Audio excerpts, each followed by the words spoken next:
هونر نزلت تليفونين في السوق المصري بضمان محلي، طبعا من غير ضرايب والكلام ده كله، عشان تكسر بيهم الدنيا، وهما اونر 400 واونر 400 برو. التليفون اللي معانا النهارده اللي هنراجعه هو اونر 400. وطبعا بدون مقدمات كتير يلا بينا ندخل على التليفون على طول. واول حاجه بحب ابتدي بيها في مراجعه اي تليفون وهي محتويات العلبه. اونر من الشركات المحترمة اللي بحس ان هي بتقدر العميل بتاعها، يعني حط لك في العلبة بتاعة التليفون كل المحتويات اللي انت هتحتاجها مع التليفون بتاعك. حط لك جراب وسكرينة هتلاقيها ملزوقة على التليفون نفسه، وطبعا كابل الشاحن والشاحن بتاع التليفون وتبوس الشريحة، وطبعا الكتالوجات والحاجات اللي احنا عارفينها دي كلها. طلعنا بقى التليفون من العلبة، اول حاجة هناخد بالنا منها وهي التصميم. التصميم بتاع التليفون ده بصراحة من التصميمات الهادية، وغيروا شوية في شكل الديزاين بتاع الكاميرات اللي ورا، بس اونر معروف عنها طبعا في تليفوناتها الجودة الكويسة. تصميم التليفون ده الظهر بتاعه من الزجاج والفريم بتاعه من البلاستيك. وزن التليفون حوالي 183 جرام مع سماكة 7.3 ملي، وزن خفيف والسماكة بتاعته معقولة. وطبعا التليفون واخد شهادة ان هو مقاوم للصدمات ومقاوم للمية والغبار بمعيار IP66. طبعا المعيار ده يعتبر معيار قليل بالنسبة للأرقام اللي احنا بنشوفها 68 و69، ان انت تقدر تنزل بالمية، تنزل بالموبايل في المية. فمقارنة ببعض التليفونات المعيار ده يعتبر قليل، وده يعتبر عيب من عيوب التليفون ده. ندخل بقى على الشاشة. اونر حطلك في التليفون ده شاشة محترمة جدا، شاشة مسطحة من نوع أموليد بحجم 6.55 إنش، وبتردد بيوصل ل 120 هرتز، وطبعا بتدعم ال HDR10 بلس، وسطوع بيوصل تحت الشمس ل 5000 نتس. طبعا 5000 نتس ده كلام على ورق، أما الفعلي حوالي 1300 نتس، وطبعا مع قوة الإضاءة ممكن يوصل لأكتر من كده طبعا. فبصراحة شاشة محترمة جدا، هتاخد منها صورة ممتازة مع تشبع ألوان مش طبيعي. طبعا تجربة مشاهدة هتاخدها من الشاشة بتاعت التليفون دي خيالية. وكمان حطولك سماعات ستيريو سبيكر في التليفون ده علشان تزود تجربة المشاهدة الممتعة اللي موجودة في التليفون، والسماعات صوتها قوي جدا ونقي ومفيش فيها أي مشكلة. وبما ان الشاشة أموليد فهم حطولك البصمة بتاعة التليفون في الشاشة، وكعادة اونر بصمة سريعة جدا، وكل اصدار من تليفون ليهم بيحسنوا من اداء البصمة بتاعته. ندخل بقى على الاداء، وده الحاجة برضو الجميلة اللي موجودة في التليفون ده.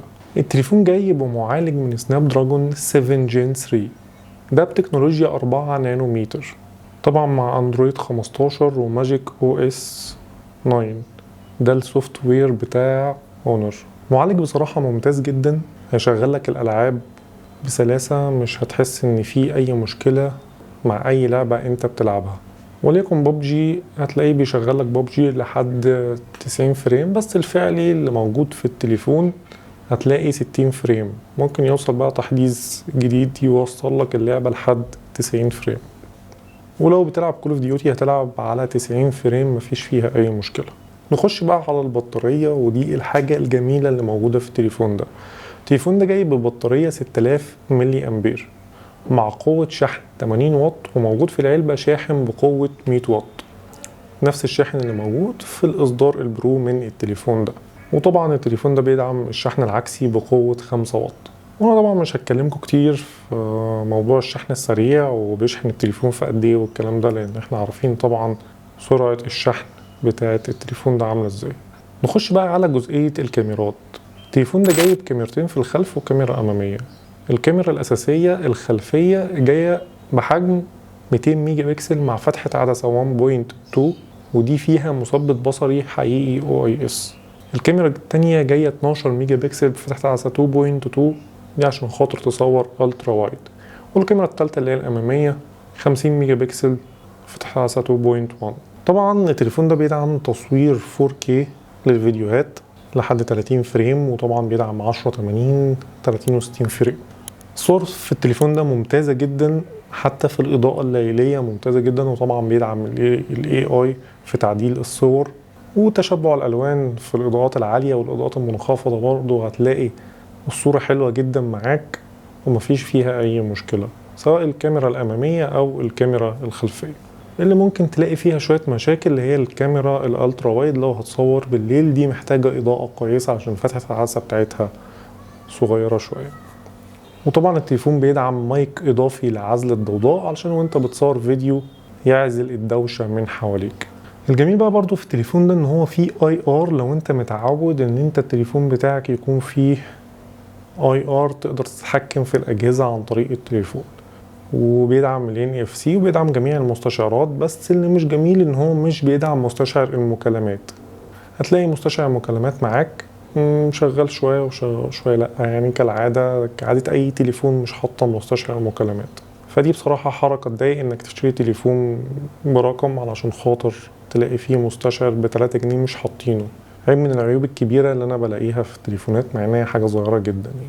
التليفون بيدعم شريحتين وبيدعم الإي سيم، وأكيد بيدعم ال5G، بس برضو ما بيدعمش كارت ميموري، بيدعم شريحتين بس من غير كارت ميموري. وصلنا بقى لتسعير التليفون ده.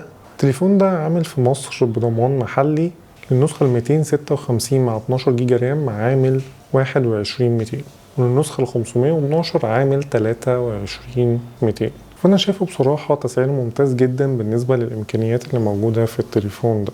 كده أكون وصلت معاكم لآخر الفيديو، وإن شاء الله أشوفكم فيديو جديد. سلام.